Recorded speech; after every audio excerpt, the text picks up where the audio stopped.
Percentile पे admission वो cut off है SC/ST के लिए। तो ऐसे लोग यदि डॉक्टर बनेंगे और आउट ऑफ 800, तो सोच सकते हैं कि कहाँ पे जा रहा है कंट्री, राइट? मतलब यहाँ पे 2-2, 3-3 मार्क्स वाले का एडमिशन हो रहा है, जिसको 600, 700 नंबर नहीं हो रहा है एडमिशन जनरल कैटेगरी में। अभी तो हद हो गया कि माइनस में भी हो रहा है एडमिशन। तो इस तरह का जो डिस्क्रिमिनेशन जो चल रहा है इंडिया में, लोग ऑन जस्ट लाइक, मान लीजिए कभी हुआ होगा अछूतों के खिलाफ या जो दलित के ऊपर अत्याचार, वो किसने देखा है? उसका पनिशमेंट आज क्यों दे रहे हैं? अरे राइट? 1000 साल से तो देश गुलाम ही था।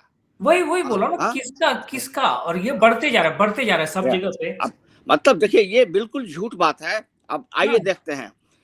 आपको जब मगध साम्राज्य था, मगध साम्राज्य के सबसे बड़े जो आपके वंश हुए वो तो मौर्य वंश थे। मौर्य वंश थे, सही तो बात है। मौर्य वंश जो थे वो कोई ब्राह्मणों का तो वंश नहीं था, बिल्कुल। बिल्कुल, वो तो शूद्रों का वंश था।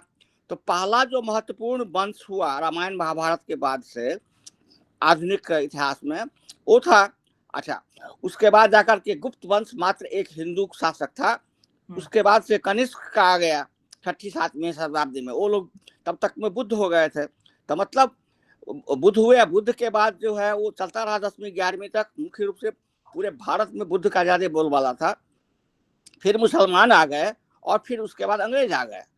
तो हिंदुओं ने तो शासन ही बहुत कम किया है भारत के ऊपर में मुख्य रूप से। और नहीं, और तो फिर आप ये कैसे कह सकते हैं कि हम लोगों ने अन्याय किया है? हाँ, अन्याय तो दूसरे लोगों ने किया है। नहीं, और जिसका साक्ष्य है मुस्लिम का, उनको तो आप माथे पे बैठा रहे हो अभी, राइट। राइट, पूरे दुनिया में। तो ये जो अभी जो अत्याचार चल रहा है, इट्स लाइक यही हो रहा है ना। उसके ऊपर से ये यूजीसी एक्ट क्या है कि यूजीसी एक्ट में 1000 पहले था एक SC/ST एक्ट। SC/ST एक्ट में किसी को यदि बोल दिया किसी को कि किसी SC/ST ने, इस बंदे ने मुझे जाति सूचक शब्द से का उपयोग किया है संबोधन में, तो उसके ऊपर एक्ट लगेगा। प्रताड़ना तो छोड़ दीजिए, सिर्फ यदि बोल भी दे तो उसके ऊपर केस लगेगा, और उसमें सजा का प्रावधान है 10 साल का। वही एक्ट अभी यूनिवर्सिटी कैंपस में यूजीसी के अंतर्गत लेके आ गया है, यूनिवर्सिटी ग्रांट कमीशन में, जिसमें से SC/ST के साथ उसमें ऐड कर दिया है OBC को भी। यदि कोई भी OBC का भी बंदा यदि बोल दे किसी प्रोफेसर को भी, किसी स्टूडेंट को भी, किसी को भी, कि इस बंद मुझे ऐसा लगता है कि मेरे खिलाफ, लगने से भी हो जाता है, तो उसके खिलाफ आयोग बैठाया जाएगा। और आयोग में यदि वो पता चला कि झूठी कमिट मतलब झूठा मुकदमा था, तो उसके ऊपर कोई एक्शन नहीं होगा। तो मतलब ये जो हो रहा है, it's like it's really weird, right? आप आरक्षण को बढ़ाते जा रहे हो और उसके ऊपर से हर एक चीज में आरक्षण देते जा रहे हो, प्रमोशन में आरक्षण, सब कुछ था। अभी रियली इस तरह का मतलब कि आप कॉलेज में सिर्फ एडमिशन लेते हो, कोई भी बंदा कुछ भी दे सकता है। मान लो किसी लड़की को किसी लड़के ने प्रपोज, ये केस भी आया है, SC/ST एक लड़के ने एक ब्राह्मण लड़की को प्रपोज किया, उसने मना किया, उसके ऊपर एक्ट लगा दिया गया है उस लड़के के ऊपर कि उसने मुझे चमार हूं इसके लिए किया। अब आप उसको उस लड़की को भी रेस्टिकेट किया जा सकता है। सेम चीज प्रोफेसर्स के साथ भी हो रहा है कि प्रोफेसर्स क्या, मान लो अभी जैसे 0 नंबर का उनको आदत पड़ा हुआ है कि 0 नंबर चाहिए, किसी ने 0 नंबर दे दिया, तो प्रोफेसर के ऊपर आप आयोग में लगा दो कि मुझे इसके लिए किया गया क्योंकि मैं SC/ST हूं या OBC हूं। तो ये एक्ट जो अभी लेके आया गया है, इसका कस के विरोध हम सबों को करना पड़ेगा, क्योंकि सवाल ये खाली बैकवर्ड फॉरवर्ड का नहीं है। सवाल ये है कि अगर आप मेरिट की पूजा नहीं करेंगे तो इकोनॉमी आपका डूब जाएगा। हाँ, वो सोशलिस्ट कंट्री जो है, देखिए ले रशिया का क्या हाल है। मतलब जो है वहां पर अगर आप सही, अमेरिका क्यों इतना आगे है, यहाँ पर मेरिट की पूजा होती है, कैपिटलिज्म है। तो कैपिटलिज्म, एजुकेशन एंड मेरिट, ये 3 जो पिलार हैं, यही आपको मजबूत बनाते हैं, स्ट्रांग बनाते हैं सब तरह से। लक्ष्मी, सरस्वती और क्या बोलते हैं, दुर्गा, ये तीनों साथ साथ चलती हैं, मेरा मानना है। इसमें से अगर आप कमजोर करेंगे सरस्वती को तो पूरा ऑटोमेटिकली आप कमजोर होते चले जाएंगे। इसलिए इसका कस के विरोध करना है। और राजीव जी, हम लोग ऐसा कर सकते हैं कि हम लोग खुलेआम कहें कि हम लोग टैक्स नहीं देंगे जब तक इस कानून को सरकार वापस नहीं ले, हम मालगुजारी नहीं देंगे। हम लिखते हैं इसके ऊपर में, हम मालगुजारी को हम होल्ड करते हैं, पहली बात। दूसरी बात ये है कि हम लोग विरोध तो करते ही रहेंगे। तीसरी बात है कि हम लोग ऐलान करें अब कि गृह युद्ध की शुरुआत हो रही है भारत में। अगर हमको जीने लायक ही नहीं रहने दिया जाएगा वहां पर, तो हम क्यों नहीं गृह युद्ध शुरू करेंगे। तो पूरे लोग जो हैं गृह युद्ध के लिए तैयार हैं। और तीसरी बात ये कि जैसे अमेरिका में हम भी मेंबर हैं अमेरिकन का IRA का, उसी तरह इंडिया में इंडियन राइफल एसोसिएशन चालू किया जाए और हर मध्यम वर्गीय परिवार जो है बंदूक रखे अपनी सुरक्षा के लिए, और उसको अपनी सुरक्षा के लिए बंदूक चलाना अन्याय नहीं है, वो जायज है। जहाँ पर भी अगर कोई उसके साथ अन्याय हो अपने सुरक्षा के लिए, अपने परिवार की सुरक्षा के लिए, वो हत्या करना वो जो है अहिंसा है। अपने सुरक्षा के लिए हत्या करना अहिंसा है, हिंसा नहीं है। तो इन सब बातों पर प्रमोट किया जाए। और हम लोग सबसे आसान काम यह है कि हम लोग टैक्स देना बंद करें सरकार को। क्या है यार, नहीं कल इनफैक्ट मेरी कॉल में थी, तो कॉल में मैं एक बात कर रहा था, तो बंदा मतलब बता था कैसे में तो जो सवर्ण वर्ग के लोग हैं सुसाइड कर लेंगे। मतलब ये सबसे बेकार चीज बात है ये सब चीज, राइट। SC/ST एक्ट में यदि 10 साल का सजा है, तो मर्डर केस में भी तो 10 साल का ही मिलेगा। और एक मर्डर को मतलब रियली सुसाइड किस बात का क्योंकि अत्याचार के सामने दमन होना भी सबसे बड़ा तो वो भी है गुनाह। क्या उसका विरोध तो करना ही पड़ेगा, लेकिन हाँ विरोध का वही तरीका जो है यही हो सकता है इमीडिएटली सब लोग अगर मिडिल क्लास के लोग टैक्स देना बंद कर दें, तो that is the very first thing we have to do. और सर फिर बाद में बोलेंगे कि जो प्राइवेट हॉस्पिटल है उसमें इन लोगों को डॉक्टरी में क्यों नहीं दे रहे हैं, टैलेंट तो रहेगा ही नहीं। ऑलरेडी हाँ, वो जो है साला वो दोगला चिराग पासवान जो है वो तो कब से कह रहा है कि प्राइवेट में होना चाहिए रिजर्वेशन। हाँ, तो कह रहा है सब दोगला, उसका नाम ही हम रखते हैं दोगला पासवान। हम तो लग रहा है कि उसके ऊपर नहीं कर सकते आप एक्शन। चिराग पासवान को छोड़ दीजिए, वो तो बोलेगा क्योंकि उसका वोट बैंक है। निशिकांत दुबे कल उसने ट्वीट किया था कि मोदी जी ने तो 10% आरक्षण दिया था, हाँ वो लोग क्यों विरोध कर रहे हैं ये सब के लिए। उसके बाद जो उसकी दुर्गति हुई है कल ट्विटर पे, हाँ। और इसमें इस कानून को लागू करने वाले में कौन कौन थे इस पैनल में? सुधांशु त्रिवेदी, संबित पात्रा, निशिकांत दुबे, ये सारे लोग थे उस पैनल में जिसने ये रिकमेंडेशन किया है। तो इन लोगों जानबूझ करके इन लोग ब्राह्मणों को नाम दिया था, उसमें डाल दिया था कि उसको बेचने में सुविधा हो। लेकिन वही है ना, ये लोग करने क्या जाते हैं फिर? जब ये लोग नहीं रिप्रेजेंटेटिव यदि ठीक ढंग से नहीं कर सकते हैं, तो हम लोग चिराग पासवान या उन कैटेगरी के लोगों को क्यों दोष दें? ये लोग थे ना कमेटी में, कांग्रेस के साइड से दिग्विजय सिंह। ये जितना भी हुआ है, आप ये सोचो ना कि हम लोग लालू यादव मुलायम सिंह को गाली देते हैं, ये सब शुरुआत किसने किया था? VP सिंह ने। ये जो पूरा जो आंदोलन का मंडल का हुआ, तो ये तो स्टार्टिंग से ही कि ये सवर्णों ने ही अपने आपस के पॉलिटिक्स के चक्कर में बिहार का जो ये दुर्गति हुआ है, उसके पीछे सबसे लालू यादव से ज्यादा हाथ है जगन्नाथ मिश्रा और भागवत झा आजाद का, राइट। इन दोनों के लड़ाई के चक्कर में लोगों ने प्रमोट किया लालू यादव को। और तो रघुनाथ झा, लालू यादव जो बने चीफ मिनिस्टर रघुनाथ झा की वजह से, रघुनाथ झा ने प्रॉक्सी वोट ले लिया था 4 वोट, लालू यादव सिर्फ 4 वोट से जीते थे। तो रघुनाथ झा ने काटा था वो वोट, जो असेंबली में जब वोटिंग हुआ था तो 3 लोग खड़े हुए थे। तो वही आपस के लड़ाई की वजह से, तो वही है अभी आज के टाइम पे मतलब रियली। और ये लोग अभी जस्टिफाई करने में भी लगे हुए कि UGC एक्ट कितना सही है। कल मैंने वही डाला है कि इसका मतलब ये थोड़ी है कि हम लोग बीजेपी को छोड़ के कांग्रेस को सपोर्ट करने लगे, क्योंकि कांग्रेस तो क्या, मैंने वो एक लिखा था कहीं से देखा था कि यदि आपके घर में चूहा हो जाए, चूहा आ जाए, तो आप सांप नहीं पाल लेते हो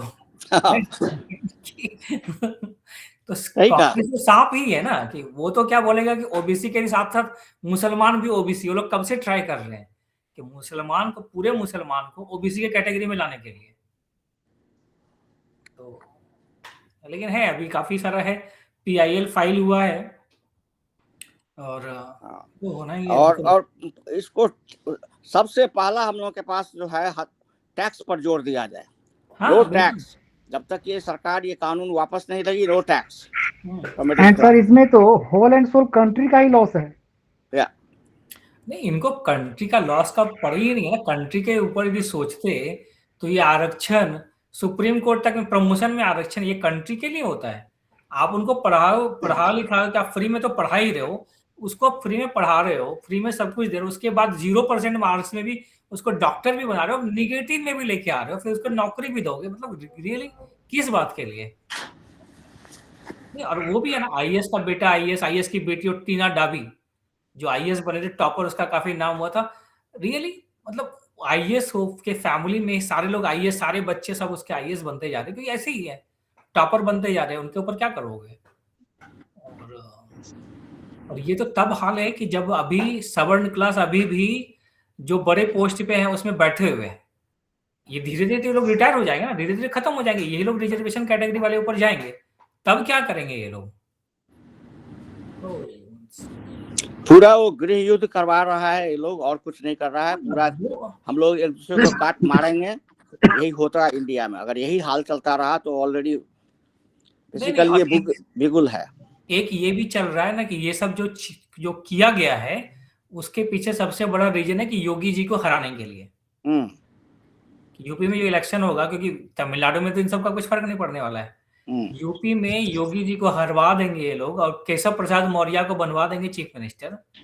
ऐसा होगा कि योगी जी का नाम ही प्रधानमंत्री के लिस्ट से खत्म हो जाए, कि मोदी के बाद फिर सब लोग, ये सब शाह का किया है काम है, मोदी योगी को आने ही नहीं दिया जाए। पहले ऐसे कट कर दिया शिवराज सिंह चौहान को एमपी से, मोहन यादव को जाके बैठा दिया गया है। आप ये देखो ना, हर एक जगह पे पपेट चाहिए उनको। हाँ, वही चल रहा है अभी। नहीं, शिवराज सिंह को हटा दिया गया, फडणवीस को रोकने के लिए बहुत प्रयास किया गया अमित शाह की तरफ से, फडणवीस को रोकने के लिए। तभी वो शिंदे ने, याद है, वो 15 दिन तक जवाब नहीं देता था, कुछ नहीं करता था, क्योंकि देवेंद्र फडणवीस ब्राह्मण है, इसको रोकने के लिए कि कोई भी चीफ मिनिस्टर दोबारा नहीं बनते जाए। तो हर एक जगह पे वैसे ही है, कहीं से उठा के किसी को ही बना देते हैं लोग। कोई तो मतलब बता रहा था कि जैसे पहले कांग्रेस का था कि मतलब सेंट्रल का रेगुलेशन, रूल रेगुलेशन हर जगह, मतलब जैसे इंदिरा गांधी थी कि कांग्रेस में चाहे जो भी हो, जैसे मर्जी, वो सीएम नहीं चाहिए तो नहीं चाहिए, वो सीएम चाहिए तो चाहिए। हाँ, वही पावर कि हाँ इंडिविजुअली के, चाहे शरद पवार हो, ममता बनर्जी, ये लोग जो कांग्रेस से बाहर हुए, वही तो इंटरनल मैटर कारण कि हाँ जो एक्चुअल में जिसका होना चाहिए उसको हटा करके अपना मर्जी से प्लस माइनस करते रहना है। नहीं, वही एग्जैक्टली वही होते जा रहा है। और उसमें से ये हो गया ना कि योगी जी को हटाने के लिए सब षड्यंत्र चल रहा है। ये एक्ट वापस ले लेंगे ये लोग, वो तो पक्का ले लेंगे, लेकिन उसके पहले इतना गुस्सा करवा रहे हैं कि आपस में लड़वा के योगी जी को सीट कम करवा दो, उनको चीफ मिनिस्टर से हरवा दो। अभी वही चल रहा है ना, ये जो शंकराचार्य का जो चल रहा है कि योगी जी के खिलाफ वो जो शंकराचार्य, जो फेक शंकराचार्य है, उसको, उसका भी पूरा काफी हंगामा जो चल रहा है कि सनातन धर्म का ऐसा हो गया। तो वो सब भी एक वही चल रहा है कि सिर्फ योगी जी को हटाने के चक्कर में है।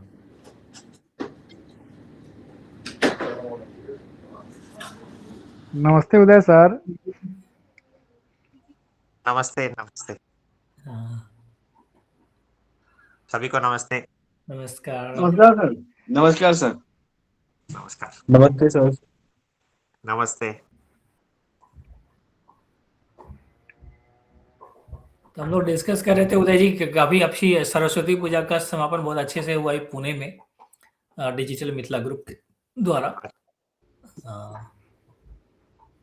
और इसी संदर्भ में हम लोग डिस्कस कर रहे थे अभी जो पॉलिटिकल सिनेरियो, जो अभी यूजीसी एक्ट जो आया है, काफी कंट्रोवर्सी में है। हाँ, ये एक्चुअली क्या है कि क्या बोलते हैं, मैं तो काफी समय से लोगों को ये बता रहा हूँ कि काफी सारे स्टडीज हैं जिसमें एम्पिरिकल एविडेंस तो है नहीं, क्योंकि 1800 कुछ में एक स्टडी हुआ था जहाँ पे, मेरे को गूगल करके देखना पड़ेगा, उसमें दलित के ज्यादा बच्चे पढ़ रहे थे कंपेयर टू ब्राह्मण्स, और टीचर्स भी थे। ये अंग्रेजों द्वारा किया गया है, मैं अभी आपको इंटरनेट पे ढूंढ के बताता हूँ, लेकिन नैरेटिव ये गढ़ दिया गया है जैसे कि ब्राह्मणों ने ही पूरा राज किया है। जबकि रामायण के समय से ब्राह्मणों को कोई धनी कभी भी नहीं दिखाया गया, किसी भी समाज में कहीं भी नहीं दिखाया गया। अंग्रेज के जमाने में जितने लोग लड़ते थे, फौजी थे, उनको पांडे कहा जाता था, क्योंकि अधिकतर ब्राह्मण ही थे लड़ने वाले।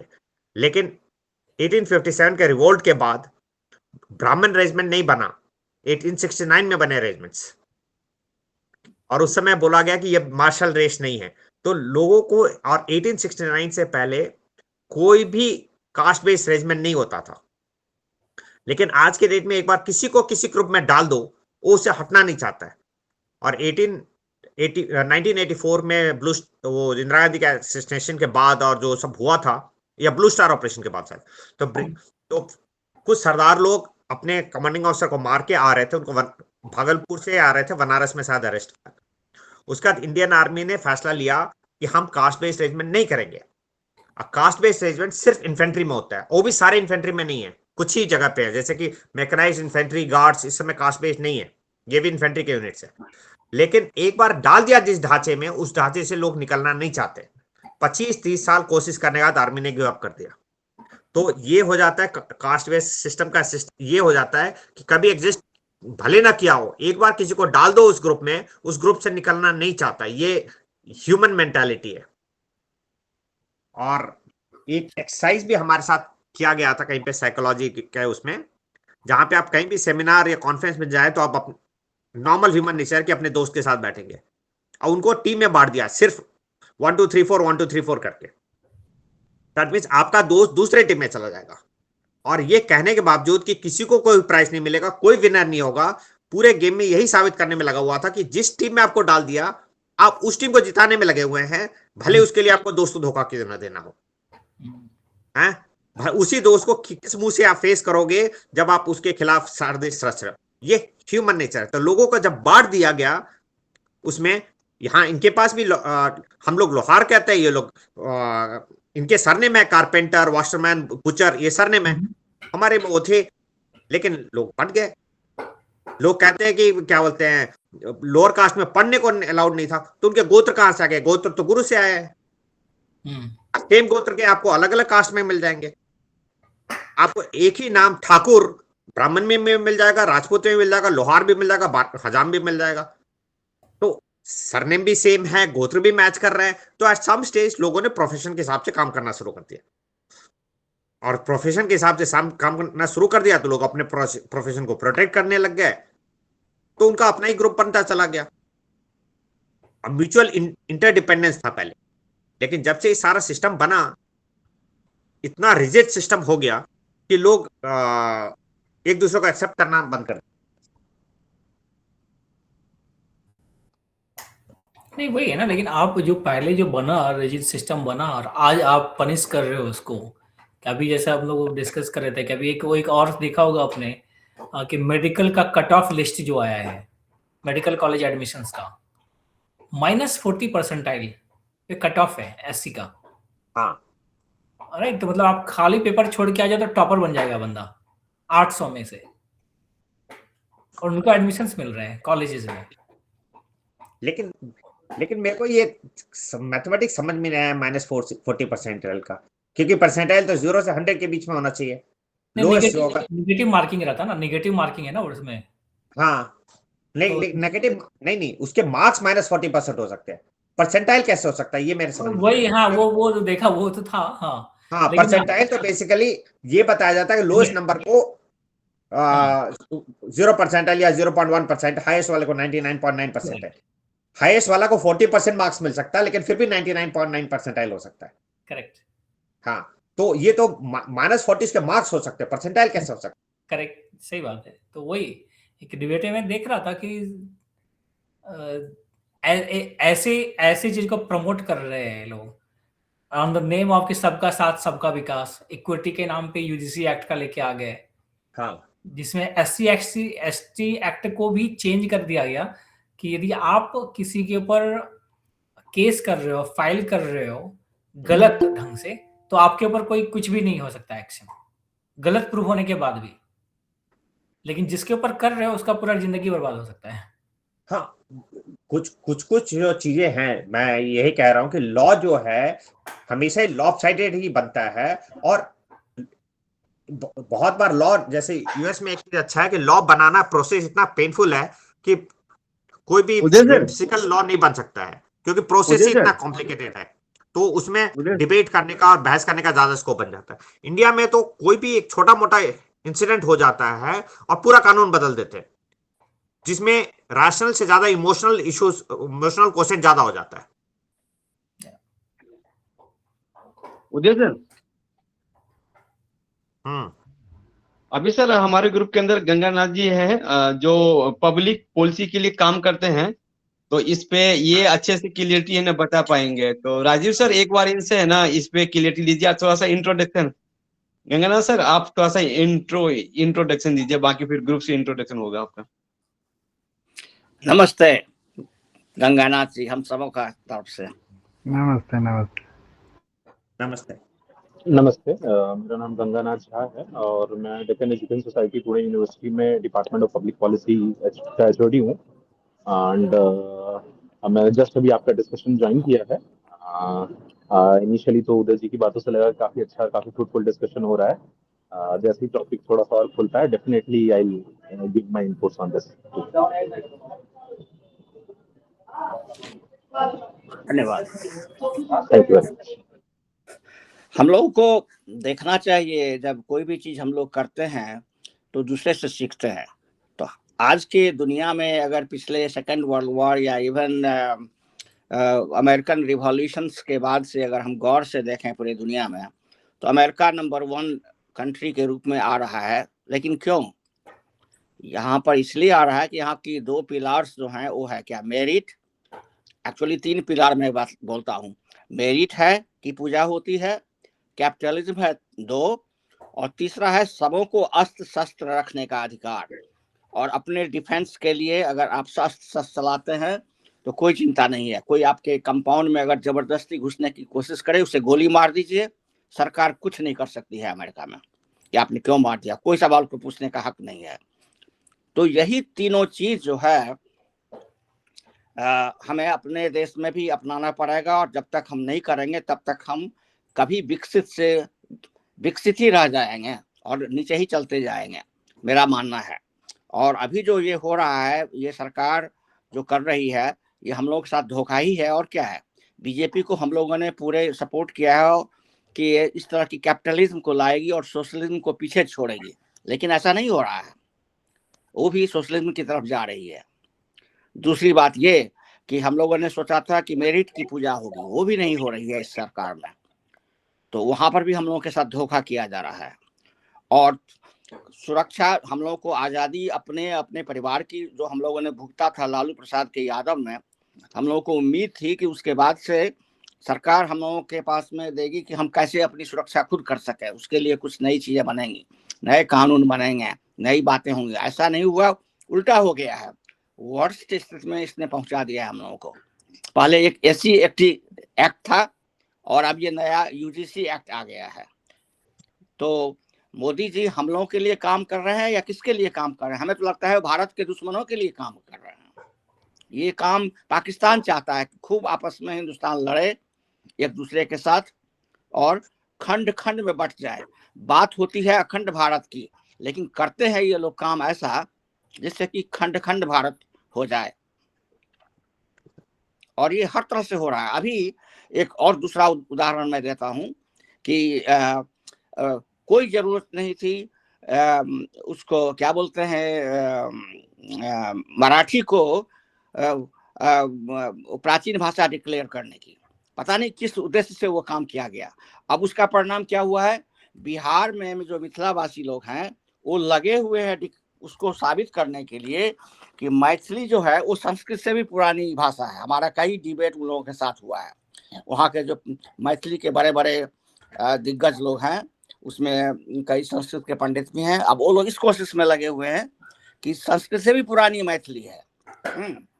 अच्छा, और बिहार में दूसरी आंदोलन जो अब शुरू हो रही है, जैसे हम देखते हैं एक नितिन करके हैं, मूवी बनाते हैं बॉम्बे से उनका, कि भोजपुरी और मगही को क्यों आप छोड़े हुए हैं, जब मैथिली को आपने मान्यता सब कुछ बिहार में जो भी दिया हुआ है उसको भी दीजिए।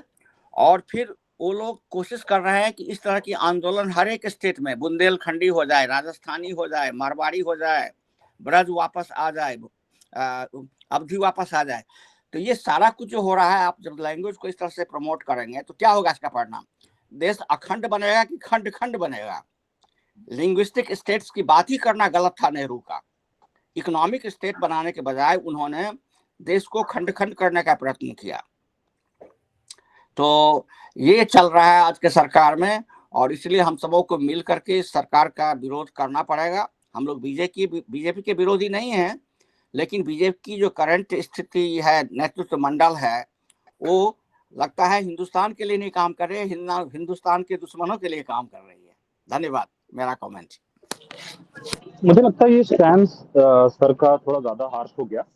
मुझे नहीं लगता कि हाँ यूजीसी का जो रेगुलेशन है करेक्ट, ये सच है कि ये रेगुलेशन नहीं आना चाहिए था, बट ये मान लेना कि इंडिया में कैपिटलिज्म नहीं है, ये पूरी तरह से गलत है। सबसे पहले बात तो बीजेपी सोशलिज्म के खिलाफ है, ये मानना भी गलत है। अगर आप बीजेपी का कॉन्स्टिट्यूशन पढ़ेंगे तो उसमें गांधीयन सोशलिज्म बीजेपी का एजेंडा होगा, ये लिखा हुआ है और ये छुपाया भी नहीं गया है कभी किसी से। तो इट्स जस्ट कि हम अनइन्फॉर्म्ड थे उस मामले में।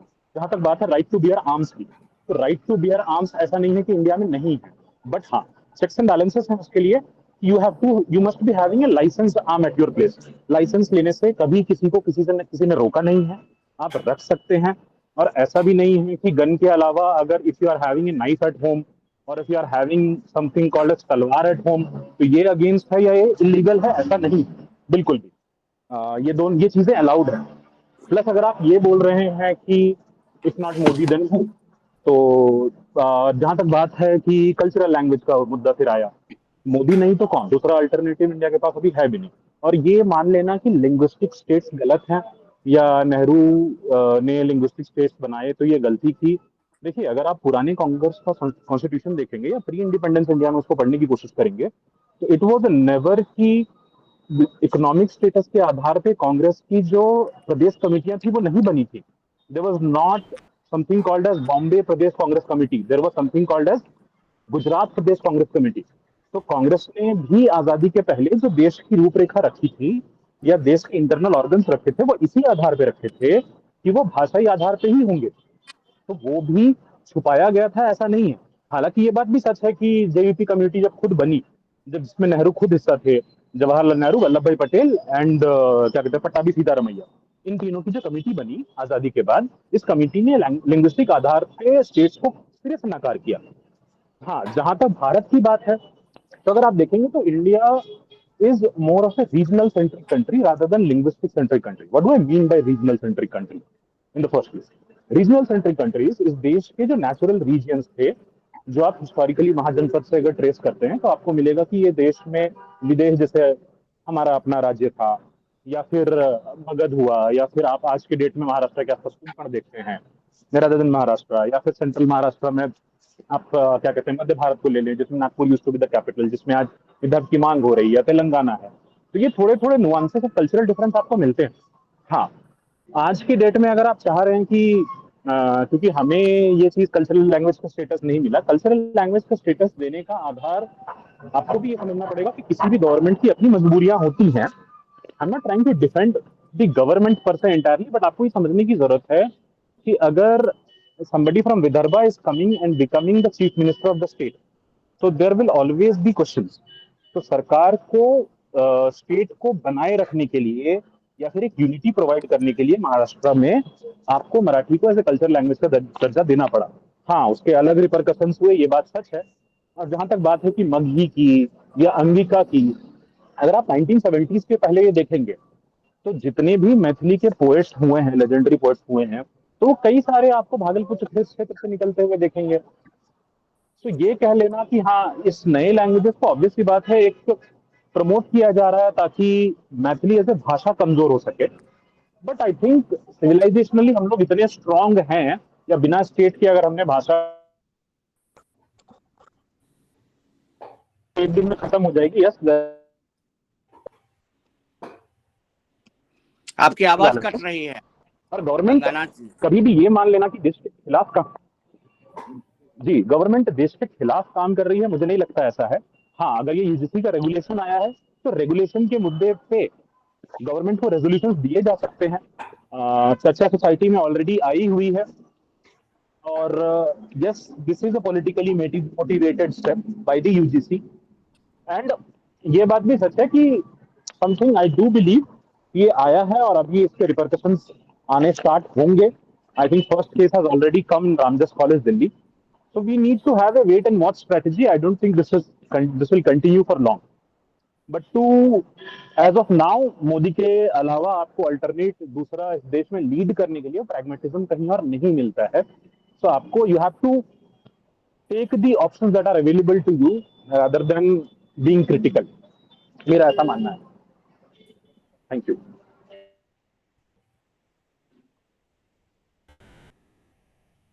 उदय जी, आपका विचार? नहीं, मैं इन बात से सहमत हूँ. मैंने बीच में वो तब तक वो ढूंढ लिया है जो आर्टिकल है, मैं उसका लिंक शेयर करने की कोशिश कर रहा हूँ. ये आर्टिकल है पीपीएसटी का है. ये एक ब्रिटिश बंदे ने किया था, थॉमस मुनरो ने 1822 और 1825 के बीच में किया था. मद्रास प्रेसिडेंसी का वो था. हाँ. और उसमें उन्होंने पाया था उस समय का डेटा है, मैं उसको लिंक शेयर करने की कोशिश कर रहा हूँ. उसमें उन्होंने दिखाया था कि भाई लोअर कास्ट वाले भी उतने ही रिप्रेजेंटेड थे प्रोपोर्शनेटली एज ब्राह्मण्स, न्यूमेरिकली ज्यादा थे.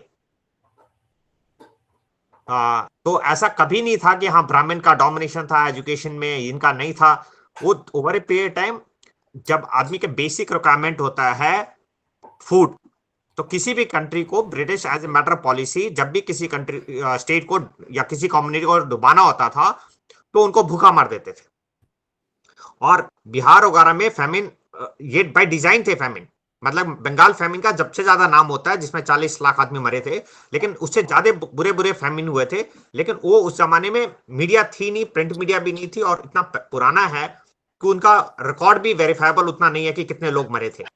लेकिन as a matter of policy वो फैमिन करते रहे. तो धीरे धीरे लोग जो है जो मार्जिनल स्टेट में थे वो सबको छोड़ के पेट पालने वाले में स्थिति में चले गए. और इसके कारण बहुत सारे लोग जो हैं जो पढ़े लिखे लोग होते थे जिस कम्युनिटी से, वो पढ़ाई लिखाई छोड़ दिए, क्योंकि पढ़ाई लिखाई सेकेंडरी हो जाता है पेट पालने के समय.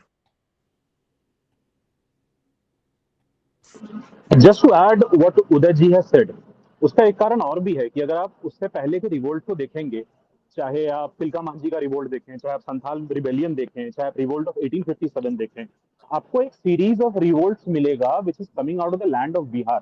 जो पहला ऐसा कोई स्टेट हो जो स्टेटहुड की बात कर रहा है, जहाँ के पहले लोग जो हैं ह्यूमन राइट्स की बात कर रहे हैं, इंडिपेंडेंस का कॉन्सेप्ट लेके आ रहे हैं. सो नेचुरली ब्रिटिशर्स को ये लगा कि ये लोग इंटेलेक्चुअल डिस्कशन अपने डिस्कोर्स में ला क्यों पा रहे हैं. तो उसका एक कारण ये था कि, या फिर उसका एक ये बोलिए कि उसके रिपरकशंस में ब्रिटिशर्स ने ये किया कि ये लोग इसलिए ला पा रहे हैं क्योंकि इनका पेट भरा हुआ, the land is fertile enough, पैसे अच्छे खासे कमा पा रहे हैं. So the easiest way is to make sure that they are hungry and they are only thinking of the food. इसी वजह से इस तरह के आपको इनिशिएटिव्स जो मैन मेड फेमिन्स की हम बात करते हैं, तो आपको ये डिजिग्नेटेड या डिजाइंड फेमाइन्स आपको ज्यादा करके नजर आए इस रीजन में. क्यों? क्योंकि इस रीजन में ऑलरेडी इंडिपेंडेंस की बातें बिफोर एनीवेयर एल्स ये स्टार्ट हो चुकी थी. Thank you.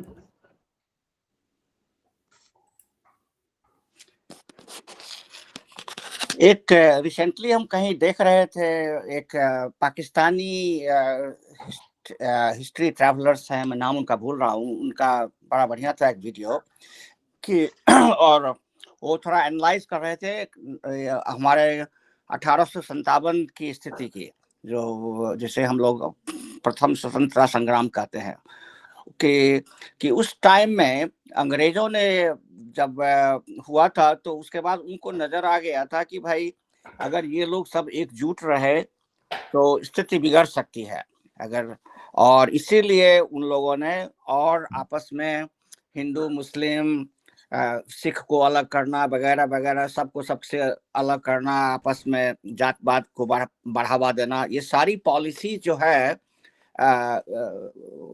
को उन लोगों ने प्रमोट करना शुरू किया. तो ये उनका ऑब्जर्वेशन था. और इसी वो बता रहे थे कि कैसे सिख को हिंदू मुस्लिम से अलग करने के लिए जो है कैसे उनका फोकस था, लेकिन बेसिकली यही था उद्देश्य कि डिवाइड एंड रूल जो उनकी पॉलिसी है उसके पीछे था कि कैसे हम राज करें और कैसे इन लोगों को बांटते रहें. एक जैसे उसका हाँ सॉरी, हाँ वो तो एग्जैक्टली वो तो मुनरो ने क्या कहते, सॉरी लॉर्ड मॉर्ली ने, वो तो ब्रिटिश पार्लियामेंट में उनकी ओपन स्पीच है जिसमें वो कह रहे हैं कि we are sowing dragon's teeth and the harvest will be bitter.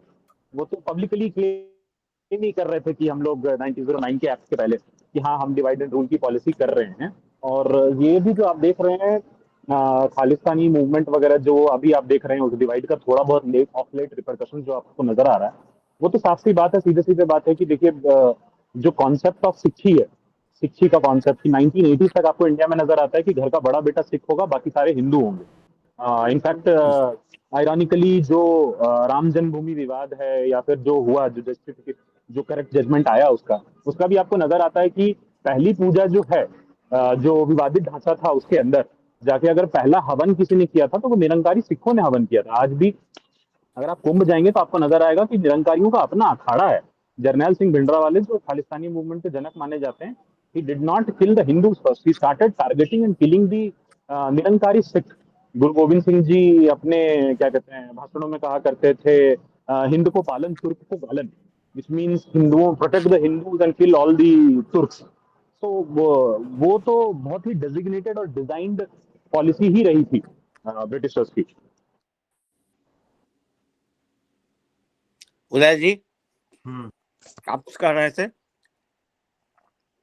नहीं, मैं कह रहा था ये जैसे स्टडी इसने मद्रास प्रेसिडेंसी में थॉमस मुनरो ने किया था, उसे बंगाल प्रेसिडेंसी में इसने किया था एडम ने, उसका क्या नाम था, एडम कुछ नाम है उस बंदे का, उसने भी स्टडी किया था। और उन्होंने बताया था कि बिहार वगैरह में उस समय हर गांव में स्कूल है और हर गांव में हर कास्ट के लोग पढ़ रहे हैं। ऐसा कुछ भी नहीं, ये सारे सेंसस नहीं है, ये एजुकेशन सर्वे है, एजुकेशन पे उन्होंने किया था, एजुकेशन सिस्टम पे किया था। ये मकौले का आने से पहले का स्टडी है ये सब, ये 1820s एंड 1830s का स्टडीज है। तो उस समय उन्होंने देखा था कि हमारा जो है स्कूल ऑफ लर्निंग जो है वो काफी वेल स्टैब्लिश्ड है और हर तक वो पढ़ रहे हैं, कोई कास्ट डिस्क्रिमिनेशन का इशू नहीं है।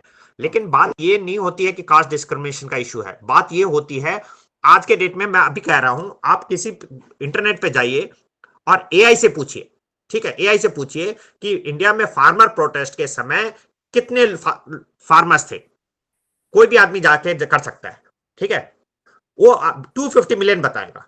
उससे टाइम पूछिए कब हुआ था, ये नवंबर 1920 से लेके सॉरी 2020 से लेके अक्टूबर नवंबर 2021 था। नवंबर 2020 में दुनिया में कहीं पे भी कोविड वैक्सीन नहीं आया था। अब 25 मतलब कि अगर ये कंट्री होती तो चौथे नंबर की कंट्री होती। दुनिया में 3 ही कंट्री हैं जहां 250 मिलियन से ज्यादा पॉपुलेशन है, एआई बताता है। तो जो चीज 5 साल पहले हुआ वो नैरेटिव ऐसे बन गया है कि कोई भी आदमी अपना कॉमन सेंस लगाए बिना, CNN हो, BBC हो, सबने बोला है कि एआई उसी को पकड़ रहा है। और बोलने वाले 90% इंडियन थे। फरीद जकारिया, मैंने उसका सुना इसलिए कंफर्म वो कह रहा हूं, उनको मालूम नहीं 25 करोड़ लोगों को सिर्फ पानी पिलाना हो, सिर्फ पानी पिलाना हो तो कई नदियों को उधर डाइवर्ट करना पड़ेगा। एक आध नदी में भी इतनी पानी नहीं होगी कि सबका पानी का प्यास बुझा सके। और लोग बताए जा रहे हैं 25 करोड़ लोग अगर प्रोटेस्ट पे ही बैठे हुए हैं तो कुछ बुजुर्ग बूढ़े वगैरह होंगे, मतलब 50 करोड़ लोग हो गए जो प्रोटेस्ट कर रहे हैं। तो मेरा कहने का मतलब कि नैरेटिव जब 5 साल पहले की नैरेटिव ऐसी बन जाती है, ये 2020 में जब वो गए थे, क्या बोलते अपना ट्रंप इंडिया के विजिट पे थे, तो दिल्ली राइट्स हुआ था। दिल्ली राइट्स शुरू होने से पहले विकिपीडिया पेज रेडी था और मुस्लिम प्रोग्राम था। जितने लोग जेल में आज में पड़े हैं अधिकतर मुस्लिम है साजिश के चक्कर में, लेकिन विकिपीडिया पेज रेडी था कि मुस्लिम को मारा जा रहा है। तो ये नैरेटिव जो 5 साल पुराना का हो गया है, तो जो 100-200 साल पुराना जो वो है नैरेटिव है, उसको बनाना कितना मुश्किल है।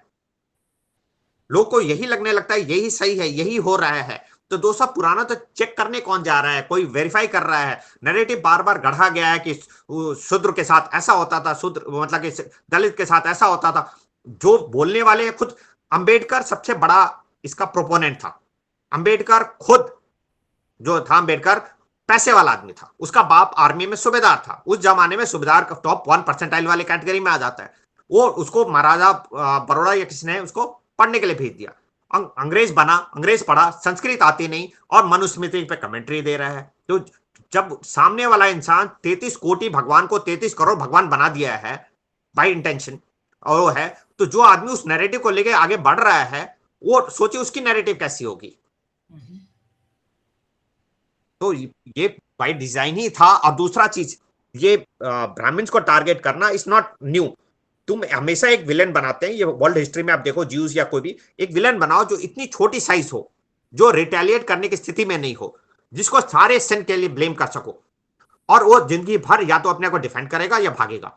और या फिर बहुत सारे ऐसे ब्राह्मण हैं, मोस्ट ऑफ द जो कचरा फैलाया हुआ ब्राह्मणों द्वारा है, वो वैलिडेशन चाहते हैं, वो चाहते हैं, वो ये साबित करना चाहते हैं, देखो मैं भी कह रहा हूं, देखो सामने वाला इंसान कह रहा है कि नहीं होता था, वो डिनायल मोड में है, मैं मानता हूं।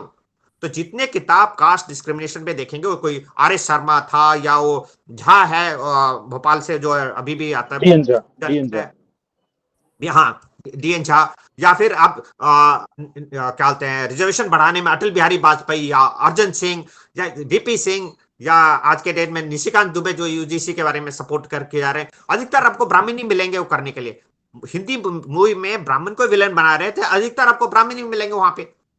त्रिपाठी, वाजपेयी सारे हैं जो ब्राह्मण के खिलाफ ही बोलने वाले हैं। तो मेरा कहने का मतलब है कि ये ओवर ए पीरियड टाइम उन्होंने एक छोटा सा टारगेट लिया। कोई भी इंटरेस्टेड नहीं है जानने के लिए कि ब्राह्मण कब डोमिनेट करता था, कहां करता था। अनअपडेटेड डेटा होगा, हर तरह के लोग होते हैं, कोई हो सकता है, कोई करता भी होगा, लेकिन एम्पिरिकल डेटा कहां है? किस बेसिस पे ये सारा चीज बन गया कि डिस्क्रिमिनेशन होता है? कहां से कास्ट बने थे, कब कास्ट बना था, कौन सा कास्ट कहां था? अंग्रेजों ने कास्ट सर्वे शुरू किया, बंद कर दिया, इतने सारे नए नए कास्ट आते चले गए। वो कास्ट नहीं थे, प्रोफेशनल ग्रुप थे जिनको इन्होंने कास्ट वर्ड ही पुर्तगीज वर्ड है।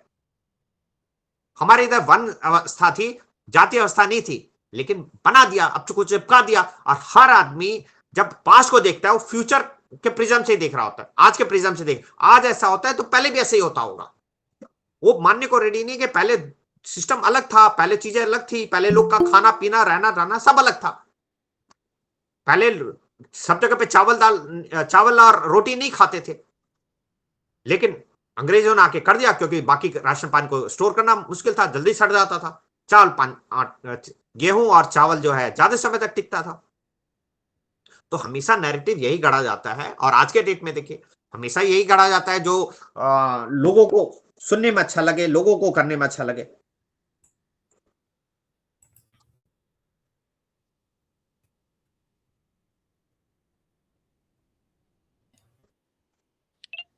ये बात तो बिल्कुल सही है सर की, कि जो वो कह रहे हैं। देखिए, ये समझने की जरूरत है कि हिस्टोरिकली रिचनेस की वैल्यू आप किस चीज से मेजर करते हैं। रिचनेस की वैल्यू आप मेजर करते हैं from the point of view of control over land, कि जमीन पे किसका कंट्रोल है। तो अगर आप कास्ट डिस्क्रिमिनेशन या वर्ण व्यवस्था की डिस्क्रिमिनेशन की भी बात अगर कर रहे हैं, और आपको नजर आ रहा है कि Shudra community suppose to be the agricultural community, तो भाई एग्रीकल्चर कम्युनिटी अगर लैंड ओन कर रही है तो गरीब कहाँ से होगा।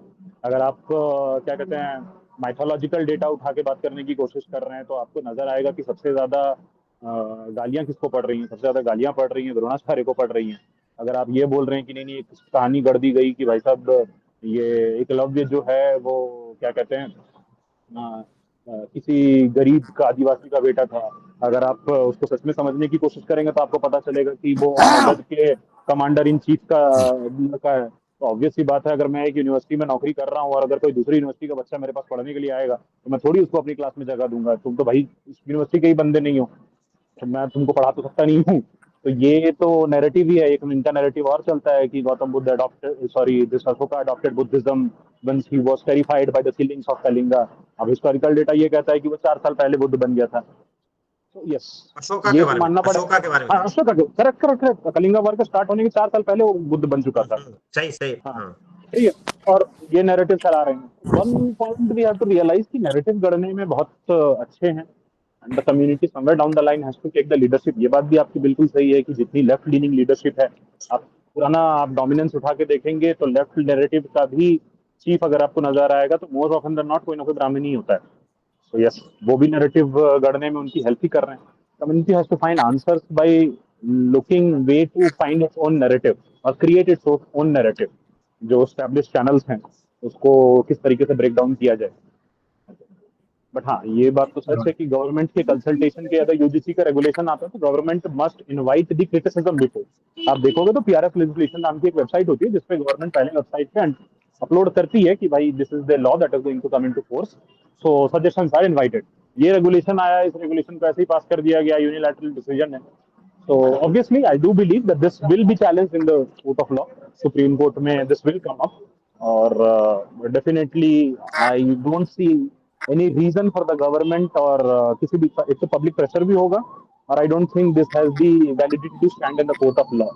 मनुस्मृति का एग्जाम्पल अगर लोग ले रहे हैं तो मनुस्मृति तो खुद राजस्थान हाईकोर्ट में मनु महाराज की मूर्ति बाहर बनी हुई है, उस पर केस ऑलरेडी चल चुका है इंडिया में कि भाई मनुस्मृति कितनी अनजस्ट है करके, तो खुद ही कोर्ट ने उस चीज को स्ट्राइक डाउन किया हुआ कि नहीं, this is not unjust by any nature करके। कोर्ट खुद इस चीज को कर रही है। तो आई डू सी कि सुप्रीम कोर्ट में केसेस ऑलरेडी फाइल हो रहे हैं, and I think it will take couple of months और 3-4 मंथ्स एट मैक्स, और डेफिनेटली एमकस क्यूरी बैठेगी और उस चीज को, सारे केसेस को स्टडी करके ये डिसीजन पे आएगी कि हाँ this is not going to be valid और UGC has to take regulation. But हाँ, थोड़ा सा पेशेंस है, but yes the protest shall continue because somewhere down the line everybody has to feel कि ऐसा नहीं है कि आप कम्युनिटी को टारगेट करोगे और कम्युनिटी चुपचाप उस चीज को एक्सेप्ट कर लेगी।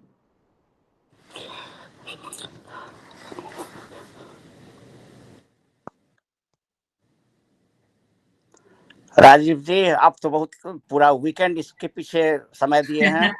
तो कॉल ऑफ एक्शन क्या होना चाहिए, जैसे पूरे देश के लोगों के लिए आपका, और चाहे विदेश में जो भारतीय लोग रह रहे हैं, हम लोगों को दूरदृष्टि से सोचने पर क्या एक्शन होना चाहिए, और क्या कि इन सब तरह की पॉलिसीज को पनपने से पहले ही खत्म किया जा सके, क्योंकि इस तरह की बातें होती ही रहती हैं, दुर्भाग्य से हर एक देश में होती है। हमारे यहाँ भी, अपने अपने अमेरिका में भी था कि इसके चलते देख ही रहे लास्ट ईयर ऑफ इनके गवर्नमेंट में, बाइडेन के गवर्नमेंट में, कितना यूनिवर्सिटीज में, कैंपसेस में सब जगह खून खराबी ज्यूज के खिलाफ में हो गया था, जैसे इंडिया में भी हो रहा है या पहले होता था। तो यहाँ पर भी अभी सरकार ने सारा कंट्रोल किया, सारा यूनिवर्सिटी की फंडिंग सरकारी बंद करवा दी, कोलंबिया, हार्वर्ड वगैरह जो इसमें सारे लेफ्टिज्म वोकिज्म को प्रमोट करने में लगे हुए थे। तो आप बताइए कुछ, आपने तो बहुत स्टडी किया है, और आज खास करके बहुत सुनने को मिला, गंगानाथ जी आप आया कीजिए, आप एक्सपर्ट है पब्लिक पॉलिसीज के, और it's a pleasure to welcome you today on behalf of Mithila digital world family. और आइए और आप अपने से इंटेलेक्चुअल्स को लाइए, क्योंकि यही है हम लोगों का ये ग्रुप। बेसिकली हम लोग जो है बैठ करके सब तरह की बात करते हैं, और बच्चों को पढ़ाने का, यूथ को पढ़ाने का करते हैं काम, और सब लोग एकेडमिक्स से जुड़े हुए हैं किसी न किसी तरह से। हम भी जुड़े हुए थे बहुत सालों तक, उदय जी अभी भी एकेडमिक्स में हैं, और राजीव जी तो बस ट्रेनिंग ही करवाते रहते हैं सबको, पूरा दुनिया को इस ऐप में बदलने, ऐसे भी पढ़ाने में लगे हुए हैं। तो दिस इज वेरी गुड, आया कीजिए। हाँ सर, अभी हमारे ग्रुप के अंदर मिथिला समाज के सचिव श्री ऋषि जी है, और वो संघ के सांस्कृतिक मंच से भी जुड़े हैं, बहुत सारे ग्रुप जो भी है उनसे जुड़े हुए हैं। तो एक बार ऋषि जी का इंट्रोडक्शन हो जाए। और ऋषि जी यहाँ पे अमेरिका से अमरनाथ जी और राजीव जी है, अमरनाथ झा, राजीव झा जी, और यूके से हैं, उदय जी भी यहीं से हैं, अभी उदय जी भी वहीं से हैं, और अमरनाथ, ये गंगानाथ जी जो अपने ग्रुप के अंदर ज्वाइन हुए थे, तो वो भी आज के बाद उनको ज्वाइन किए हैं, तो लोगों को उनका सुन के बहुत अच्छा लगा। जी एक बार परिचय हो जाए। नमस्कार सब गोटे के, मैथिली में कही दीजिए, और उसके बाद अब हिंदी में बात करेंगे। अगर मैथिली सबको ठीक है तो मैथिली में भी बात कर सकते हैं, या हिंदी में बात करेंगे, कोई ऐसी समस्या नहीं है। हाँ, जय में कंफर्टेबल छी सर। हाँ बस हम तो हिंदी मैथिली दोनों अंग्रेजियों में जय में कहब तई में, लेकिन ठीक है। तो हमार नाम भेल ऋषि झा, और पूना में रही छी। हम कने रोकै छी, हाँ, एहि दुआरे जे ई जे हम सब गप करै छी एखन, ई वीडियो पूरा जति चारू कात, तऽ आप यदि हिंदी में बोलेंगे तो ज्यादा बिल्कुल लोगों बिल्कुल तक बिल्कुल, इसकी ठीक आपकी बात पहुंचेगी और हम सबों की ठीक बात ठीक है, पहुंचेगी। ठीक इसलिए ठीक ठीक हम है। आपसे निवेदन करेंगे कि आप हिंदी में बोलें। मैथिली में मैं आपने सम्मान दे ही दिया है, तो धन्यवाद। ठीक ठीक है। ऋषि झा, पुणे में रहता हूँ और संघ से जुड़ा हुआ हूँ, संघ का स्वयंसेवक हूँ, राष्ट्रीय स्वयंसेवक संघ। गत 40 वर्षों से संघ का काम करता हूँ और अभी पश्चिम महाराष्ट्र प्रांत का धर्म जागरण ये विषय का काम है मेरे पास। और स्वतंत्र व्यवसाय है मेरा। सो एक इंपोर्ट एक्सपोर्ट का बिजनेस, फ्रूट्स का ये है। और मूल गांव मेरा बिहार में मधुबनी जिला, बेनीपट्टी बरहा। पुणे में वाघोली में रहता हूँ, गत 20 वर्षों से पुणे में रहता हूँ। ये मेरा संक्षिप्त परिचय है और अगर कोई और प्रश्न है तो मैं वो उत्तर दे सकता हूँ। बहुत बहुत धन्यवाद। और आपका आप लोगों ने ये जो महत्वपूर्ण उत्सव किया है, मैं कल सोच रहा था कि एक समय था जब पूरे भारत की सांस्कृतिक राजधानी मिथिला हुआ करती थी, और यदि आज के परिप्रेक्ष्य में देखें तो मुझे ऐसा लगता है कि सांस्कृतिक रूप से पुणे जो है पूरे हिंदू भारत की राजधानी है। कला की हो, बात हो, हर क्षेत्र में वो लोग बहुत, आप लोग आगे हैं वहाँ पर, तो ये बड़ी अच्छी बात है। हमारे कई मराठी मित्र हैं, मैं उनको बता रहा था इस आप लोगों का जो ये वर्ष का बहुत बड़ा ये जो आप लोगों ने पर्व किया है, तो उनको मैं बता रहा था। और मुझे एक छोटी सी स्टोरी इस पर जरा मैं बता दूं, हमारा मराठा और मिथिला कनेक्शन का। बहुत इंटरेस्टिंग स्टोरी है ये। 1992-93 की बात है। हमारे एक डायरेक्टर थे AT&T में उस समय में, उनका नाम था डॉक्टर राम झा, अब तो नहीं रहे, स्वर्गीय हो गए।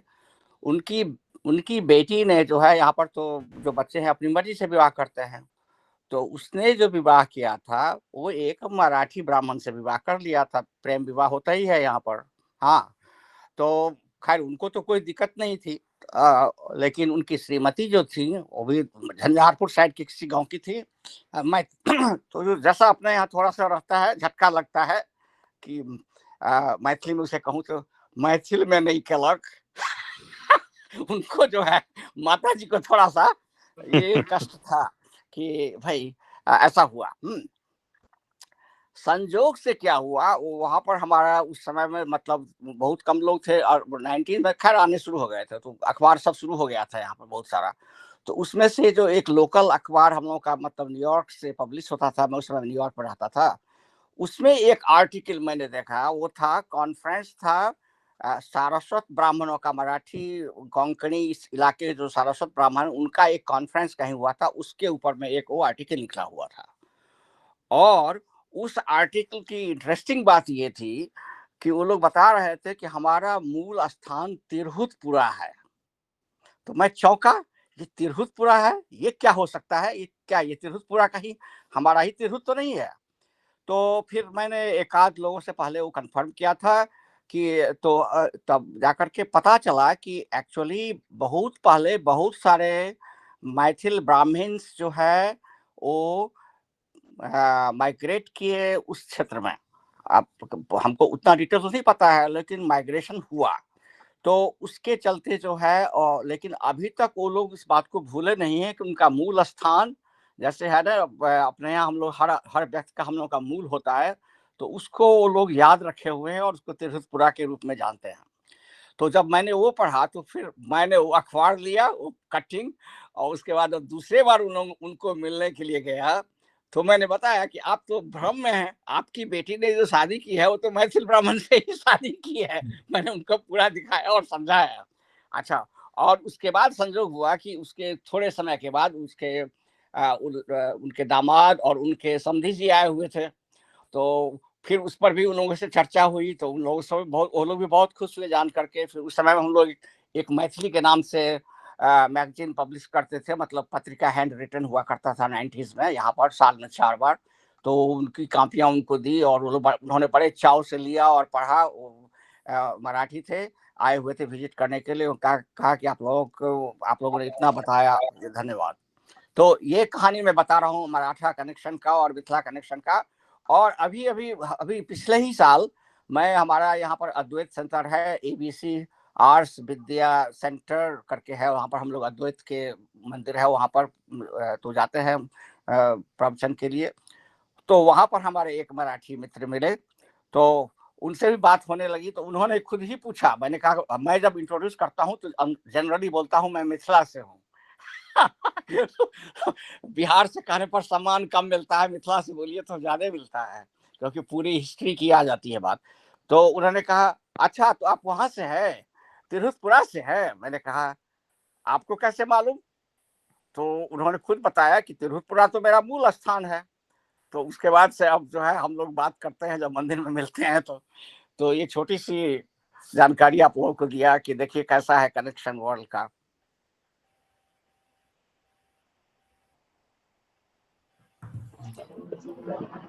ये बड़ा इंटरेस्टिंग स्टोरी था। Thank you very much sir, आपने आज इनवाइट किया। और मैं आप लोग सबको कॉन्ग्रेचुलेट करूंगा।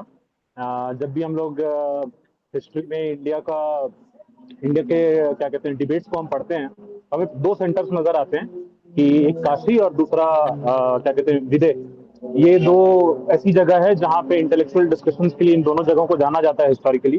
सो आप लोग यहाँ पे इस तरह का डिस्कशन चला रहे हैं, और इसके लिए आप सबको बहुत बहुत धन्यवाद कि आपने एक एंशिएंट ट्रेडिशन को फिर से जिंदा करने की जो कोशिश की है। ये बहुत अच्छी बात है और काफी अच्छा लगा आप लोगों की बातें सुन के। उदय जी काफी जानकार लगते हैं इन सारी चीजों के मामले में। राजीव जी काफी रिसर्च ओरिएंटेड आप लग रहे हैं। आपका भी इनपुट काफी अच्छा लगा Amarnath sir. Definitely this is something that I would like to join and contribute अभी यहाँ से।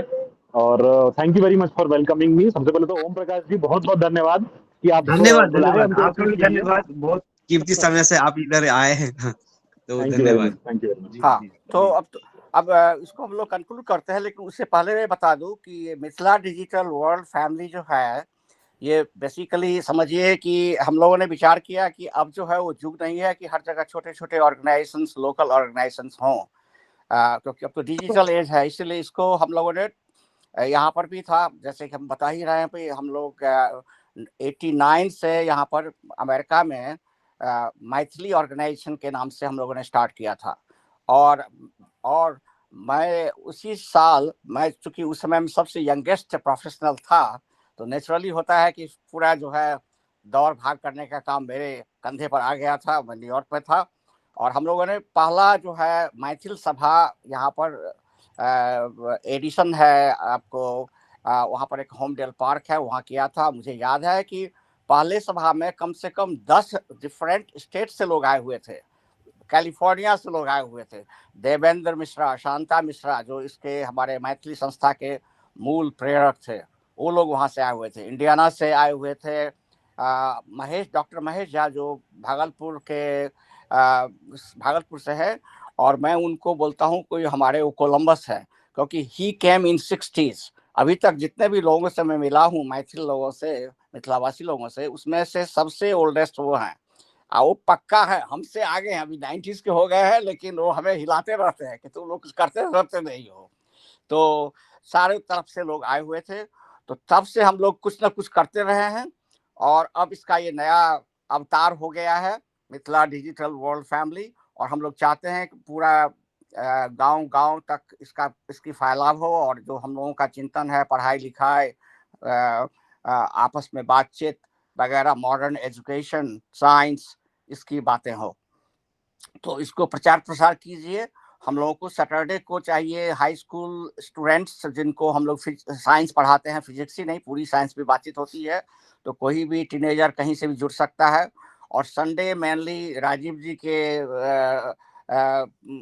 लीडरशिप में जो है वो प्रोफेशनल्स को कैसे आगे बढ़ाया जाए, इसका काम होता है। और बीच में कभी कभी हम लोग सोशल इश्यूज पर, जैसे आज का तो दिन सोशल ही था, क्योंकि आज स्टूडेंट्स लोग ज्यादा आए नहीं थे, सब जो थे मेंटर्स ही थे, तो ये भी चलता है साथ साथ। तो बहुत अच्छा अमर लगा सर, आप दोनों को स्वागत करते हुए on behalf of Amar Mithila sir, digital world family, Amar sir, Ganganath ji और ऋषि जी, हेलो धन्यवाद। हाँ हेलो, बोलिए। सर इसके अंदर मैं रोकना चाहूंगा, मैं ऋषि जी को इसलिए भी लेके आया था कि यहाँ पे पुणे में एक संस्था है जो संघ की संस्था है, वो अपने नॉर्थ इंडियन बच्चों को प्रमोट करते हैं ताकि वहाँ पे जो कन्वर्जन का जो इशू है तो उसको रिड्यूस करने के लिए, कंट्रोल करने के लिए यहाँ पे बच्चों को ला के पढ़ाया जाता है। तो कल ही मुझे विचार आया था क्यों ना हम वहां से टच करें। तो कल में जो 500-400 जो चॉकलेट और पेंसिल जो मेरे पास बचा हुआ है, तो कल जाके मैं उसको डिस्ट्रीब्यूट करता हूँ और उन बच्चों को कनेक्ट करने की कोशिश करता हूँ ताकि हमारे ऑनलाइन सेशन में आया तो वो लोग इंग्लिश और जो टेक्निकल जो चीजें जो राजीव सर प्रमोट करते हैं तो वहां से थोड़ा सा लिंक हो जाए, तो उन लोगों को बिल्कुल पता रहे कि हम कहाँ पे ग्रोथ है कर सकते हैं। ऋषि जी बिल्कुल, एक बहुत बहुत मिनट चाहिए धन्यवाद। आपका, इसके लिए कनेक्टिविटी चाहिए उनसे। या हाँ ठीक है ठीक है। उसमें थोड़ा सा एक दुरुस्ती है जो मैं बताता हूँ। नॉर्थ इंडियन नहीं है वो, ईशान्य के बच्चे हैं, नॉर्थ ईस्ट के।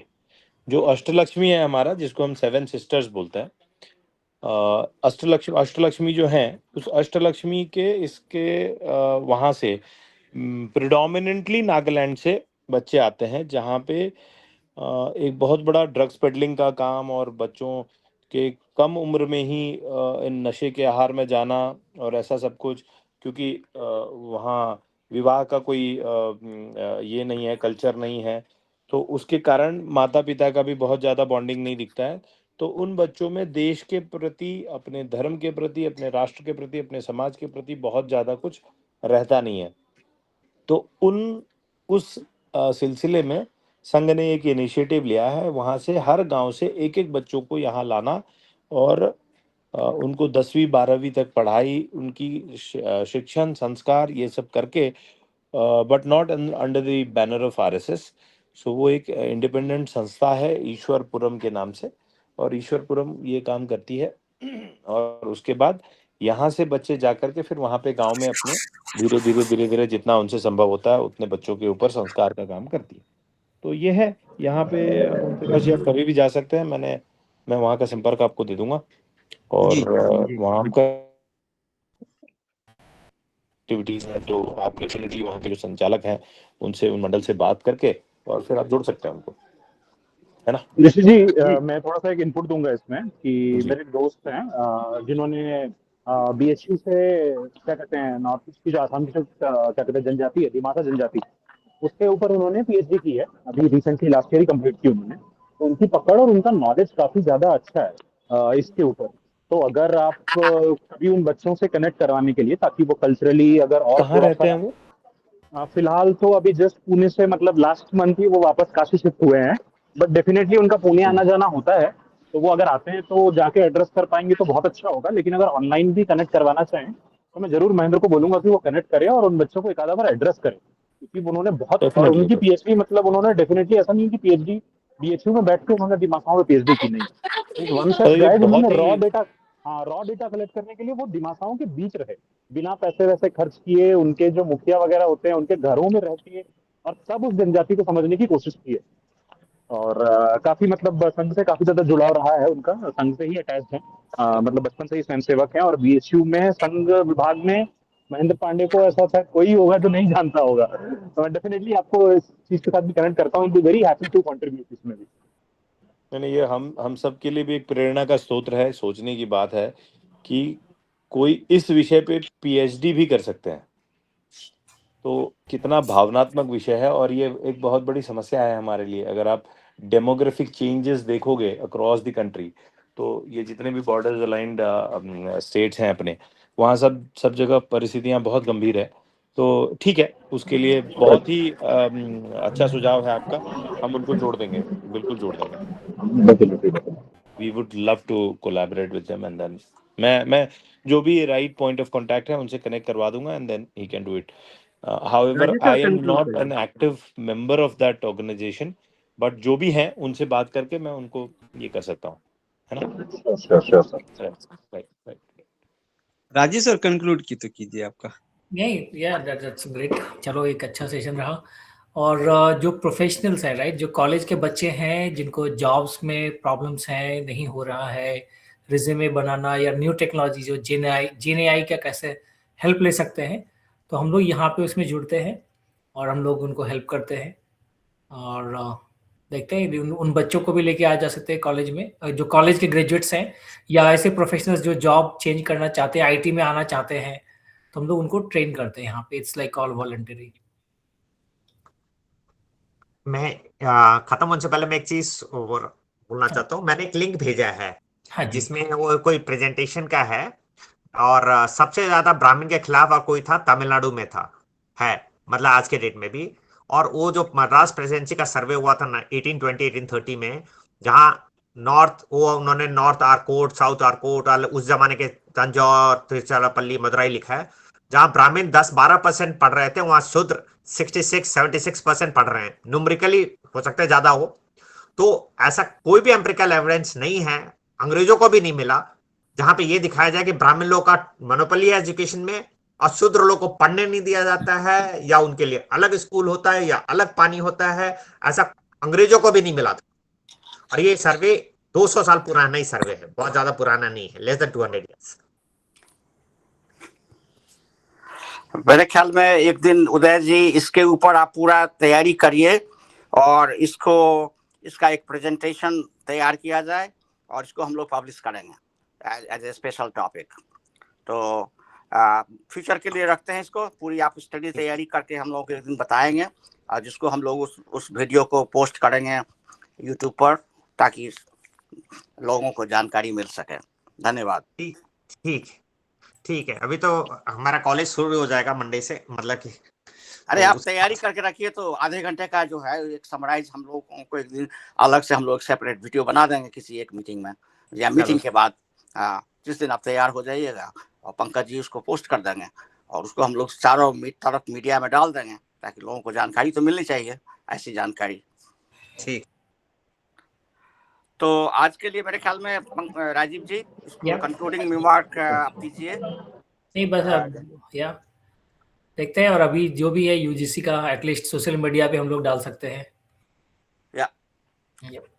तो आज पंकज जी, आज का जो वीडियो है ना, इसका आप जो है